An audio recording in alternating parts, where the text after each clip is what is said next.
We're at the 2006 Honda Pilot, and this would be part 2. And I was supposed to drill the figure 8. Remember I was talking about 2 holes? Don't do it. What I found was that this is actual the pin, and I'm gonna lay it on this napkin lengthwise. And I guess if this was the key to the Honda, you could see the length of the pin right there. So that's the key, and that's the length. Or if I had to turn the key sideways, I don't know if you get a good view of that. So I'll put it like this. So as you can see, here's the letter H.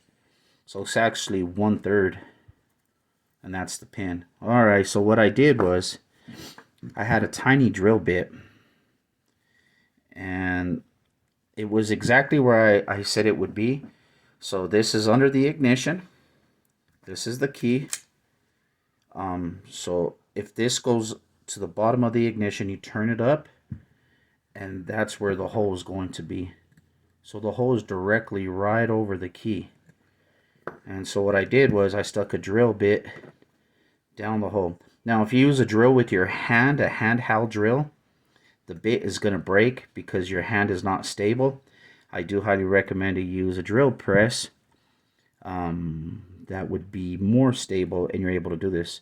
Okay, so there's the pin. And so with that, pulling the pin out, which of course the pin came out of there with that drill bit, I'm going to remove this key. So let's see what happens now. Now with that drill bit gone, and there it is. So let's see, take this out gently because there should be a spring, and the spring is gone. Oh no, the spring could probably be in here. Yeah, the spring's in there. I'm gonna reach in and grab the spring. I got the tool for it. There's the spring. This is why you should not do this outside. If this spring shoots out, you lose that spring, you're gonna have a tough time. So now let's look at that hole that I drilled, and I can actually see through it. So through the light of this camera, you can see that I went through. I thought the pin was going to be a lot longer than this. It wasn't, so it doesn't take much to drill down.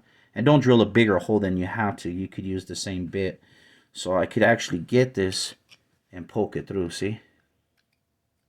Alright, so now that we see that that's where that hole is at, let's have a look at this as we drilled it.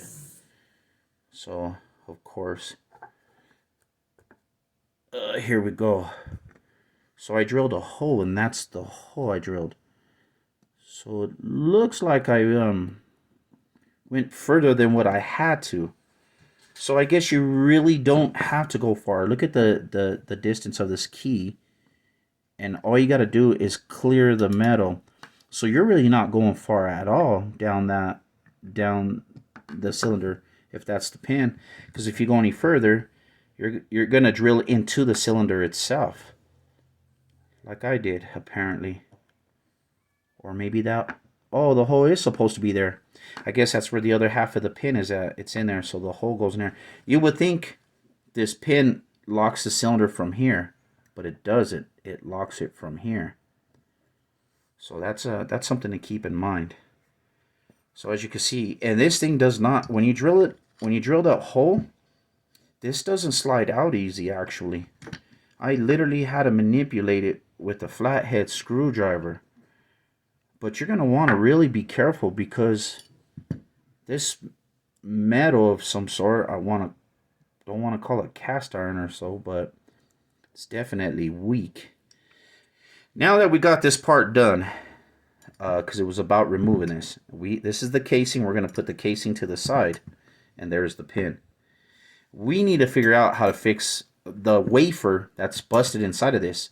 So this should come right out. Let's have a look. And still the key won't turn because the wafer is broken on the inside. But we also have another problem. Alright, there's our new problem. Just like that pin, there's another pin right here. And I've noticed through the camera, through the light, the pin goes all the way through. So it goes to the top and comes out the bottom. And there's, as you can see, some of it's sticking up here and some of it is sticking up here. So I'm going to have to get a pin and hammer that pin out, and this piece will slide off. Alright, so it looks like there's going to be a part 3 to this video. The part 3 should be the final one. We'll fix the wafers, and then we assemble everything back. Alright, we'll see you in part 3. Be safe in all you do.